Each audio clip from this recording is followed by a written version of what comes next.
Hello everyone and welcome to this new video. Today I'm talking to Brad Martin from Annexe Interactive. Brad, can you introduce yourself? Sure thing. My name is Brett Martin. I study computer engineering and Japanese at the United States Air Force Academy in beautiful Colorado Springs, Colorado. I also do video game and software development whenever I have free time with a small startup of mine called Annexe Interactive with my co-founder Yanni Vichy, who currently studies psychology at Marywood University, and Michael Vichy, an independent musician and artist from NEPA. That's a lot of stuff at once. In a nutshell, what kind of game are we talking about? So the game is a mystery-themed visual novel and hacking simulator called The Anomaly. The story follows a young man named Tucker and his friends as they try to figure out what's causing a series of strange occurrences in their small U.S. city. Tucker eventually finds himself tangled up in this chain of events that requires him to solve the mystery in order to save his world from complete erasure. The story will take place in reality, while the plot mechanics and storyline will be based on what the developer Chiyamaro Shikura considers to be a 99% science and 1% fiction role.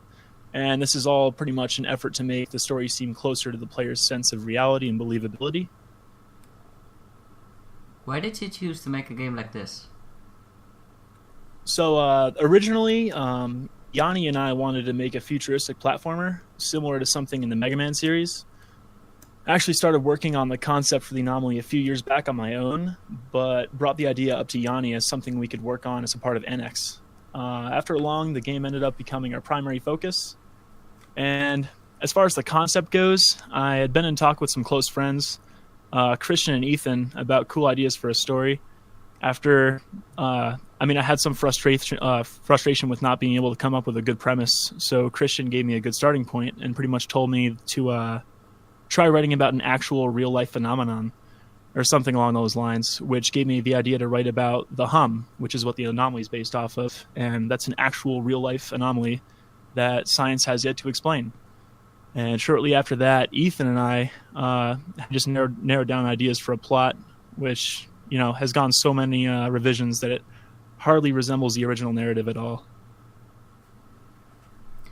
Did the game become what you originally planned it to become before the start of development? Well, not quite. As far as the genre goes, yeah. It's still a visual novel. I did originally plan for it to have hacking simulation in it. But, the plot and premise has it's changed so much. As far as, the bare bones part of it goes, the hum is still, the main mystery behind it. What inspired you to become an indie game developer? So, I've always been pretty passionate about playing games, and I think my biggest source of inspiration for actually making them was from playing ROM hacks of popular Zelda titles on my computer when I was a kid, which eventually evolved into building games of my own, as a kid using RPG Toolkit and Flash. For what platforms did you intend to release this game? So, currently the game is ready for release on November 1st on Steam for Windows, Mac, and Linux. And the Android version is currently live on the Google Play Store. Though, for the full version of the game, I'd like to release the game for handheld consoles as well, like the PlayStation Vita or the Switch, if I can manage to swing it. What do you think is your best attitude in life? Well, I like to think that I'm a very optimistic person. I try to find the silver lining in most situations and encourage others to do the same. I've also been told that I'm pretty upbeat and an affable guy, so I've got to be doing something right. For how long have you been working on this project? Oh, so for the Anomaly, I think I've been working on it since late 2015 as a personal project, and this was just, dabbling in my free time. And it wasn't until around mid-2016, I think, that I brought the project to Yanni with the idea of developing it under Annexe Interactive. What was your day-to-day process into making this game? The day-to-day process for making the game. So the game's been in development for about 2 years now, so I try and work out errors, bugs, and gameplay issues in the programming as often as I can, because that's mostly what I do for the game besides storyboarding and writing is programming. And but most of the development cycle for the Anomaly has been spent waiting, and the reason for that stems mostly from a lack of funds. As a cadet at the Air Force Academy, I don't make a whole lot, and neither does Yanni or Michael. What little I do, actually make goes towards bills, so it took an awful lot of saving to get to where we are now. But we've got the ball rolling, like this far, and we don't plan on stopping anytime soon. You still work with the Air Force? Oh yeah, so I'm a cadet at the Air Force Academy. I'm currently studying computer engineering at the Air Force's military academy. Okay, I did not know you can do college in the military. Oh yeah, absolutely. So I know this is kind of like a plug, but the U.S. military, especially the Air Force, I'm not sure how the other branches are, but they really put a value on education. Well, that's really nice. Yeah, I can't complain. Will your day-to-day process be the same for potential future games you will make? So probably not. I don't think funds should be too much of an issue moving forward. Ideally, I'd like to be working on developing games every opportunity I get, but I think moving on, it'll be a lot easier for me to coordinate with people and get games done a lot sooner. What were your biggest inspirations to make this game? All right. So the biggest inspirations. So the Anomaly draws heavy inspiration from principles of quantum and theoretical sciences, and most of the mechanics related to the story's plot have been heavily documented and discussed on our end. Concepts like the quantum eraser experiment, Schrodinger's cat, virtual particles, and superluminal physics are all integral to the story and plot. We spent an insane amount of time developing rules and theories of our own that govern the world of the story, all of which were drawn from these concepts. But I think more or less to answer your question, like more conventional inspirations, the films Primer and The Signal were pretty darn big inspirations to us. What makes this game different from others? Ooh, so besides the insane amount of scientific concepts, there's also a huge emphasis on hacking. So I'm a part of my school's cyber competition team, and I used to work as a system administrator. So, I really, really wanted to make this game have like hacking simulation in it from the very beginning. The Anomaly Demo features mini games that utilize a simulated operating system and terminal designed to emulate actual Unix programming paradigms and functions.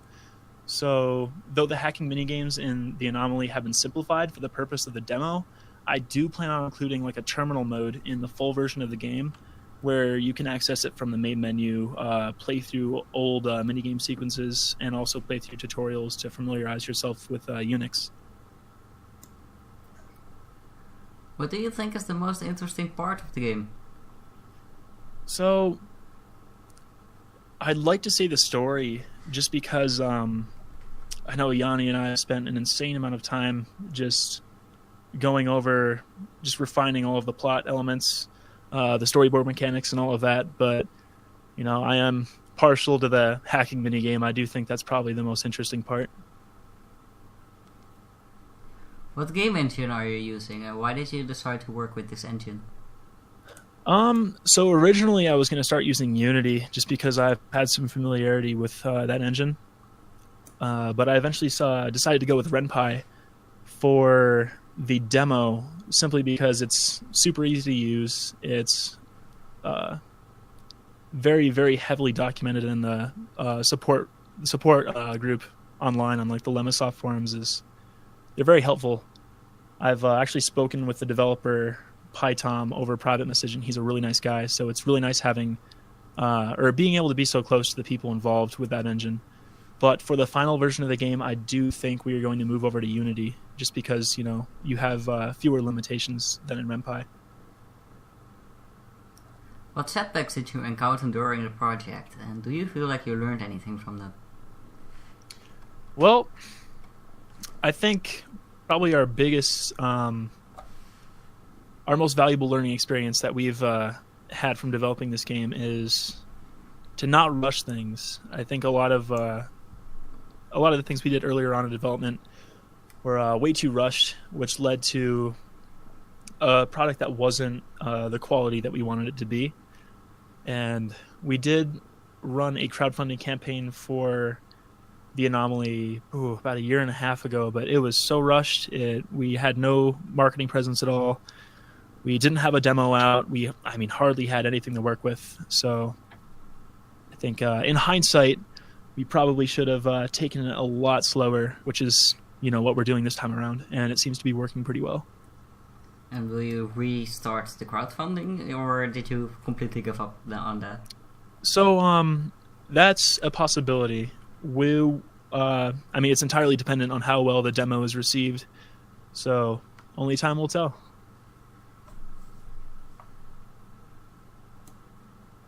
If you can advise a new indie game developer, what will you tell him? Well, I would probably tell him to do his research.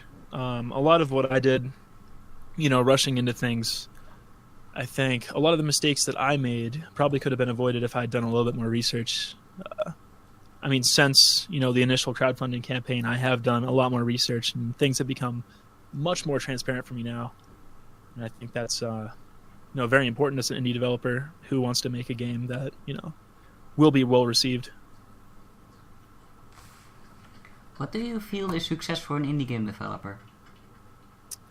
Success. So, I was talking to something similar to my the video artist for our game. His name's Logan. Super awesome guy. Really great to work with. When we were in the process of talking about what we were doing for video elements for the game, he had offered me some suggestions and said, look, if you go to do it this way, there's a likelihood that it won't be well received among fans. It's not a good practice. And I told him, I said, I'm less concerned with how the public will receive my game. It is important. It's very important to me. But what's more important is how I feel about the game. And I feel like success from the perspective of an indie game developer is ultimately it's how you feel about the game, how you feel once the game is out, how you feel playing it, and essentially just how you feel about the finished, polished project. To make other game developers learn something from this, what resources would you recommend? Okay, so resources. There are always forums for whatever engine you're using. For me, for RenPy, there's the Lemmasoft forums. For Unity, there are Unity forums, and I feel like that's probably your best bet as far as resources for creating a new game, because those forums are filled with people who are either working on games also or who have already made games in the past. So that would be my best bet as far as resources go. Plus, engines like Unity and RenPy are very heavily documented, so try to read the documentation before you go asking too many questions on forums. What do you think about the current marketing strategies in the indie game industry?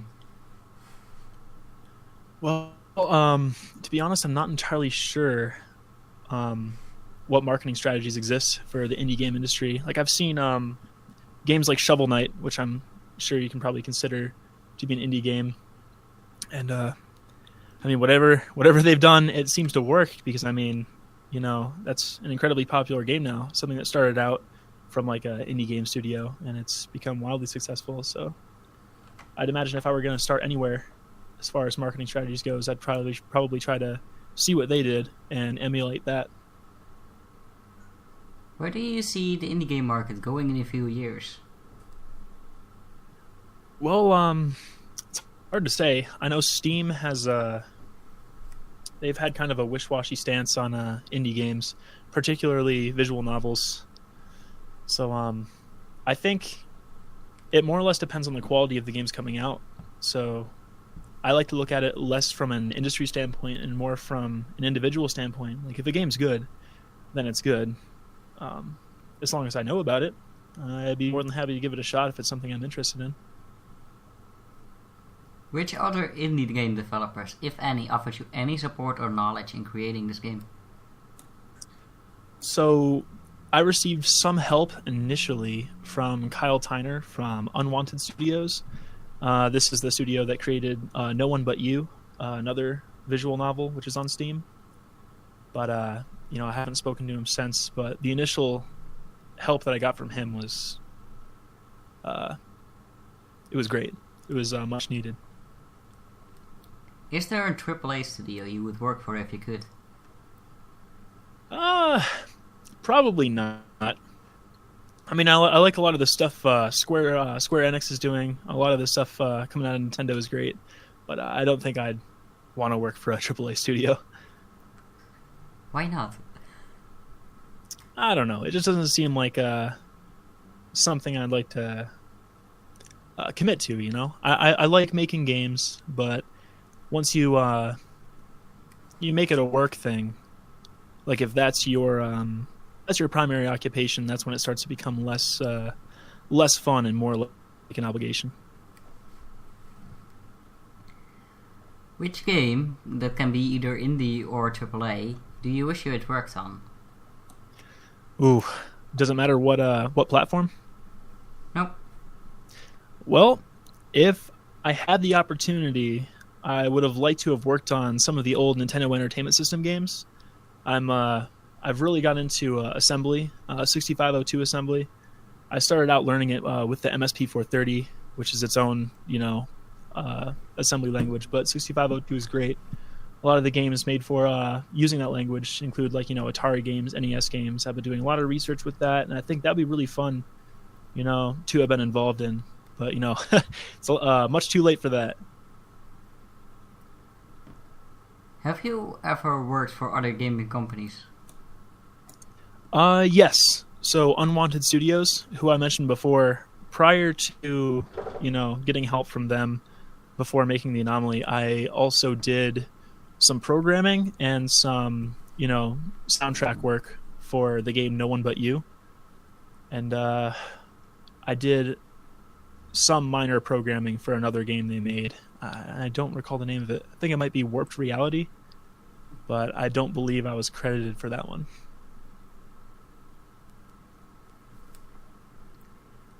Where did you grow up?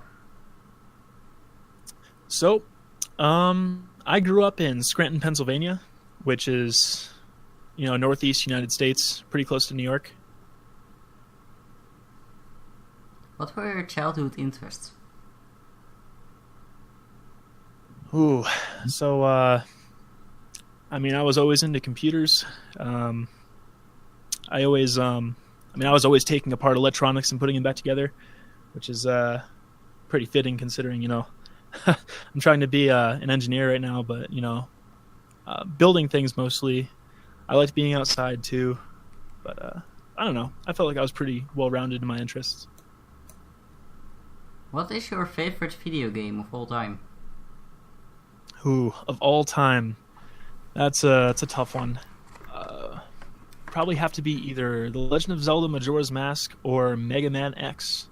Though, if you asked me to choose between one of those two, I'd probably have to say Majora's Mask. It's all based on opinion, so... Yeah, true. And what is your favorite video game of this year, and why? Are you talking about video games that have been released this year, or games that I have played this year? It's based on your opinion, so what you played this year. Okay. I started playing Persona 4, and I thought that was really great. I really liked the way it was designed. And, yeah, it's a great game. I'm surprised I hadn't played it sooner. Awesome. That was my final questions. Do you have other stuff you want to say?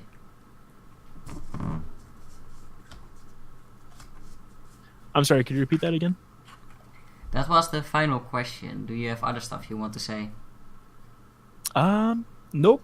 That's it. Other than the Anomaly Demo, it comes out on Steam on November 1st, and it's currently available on the Google Play Store for any Android users. And I thank you again for the opportunity, and I hope y'all like the game.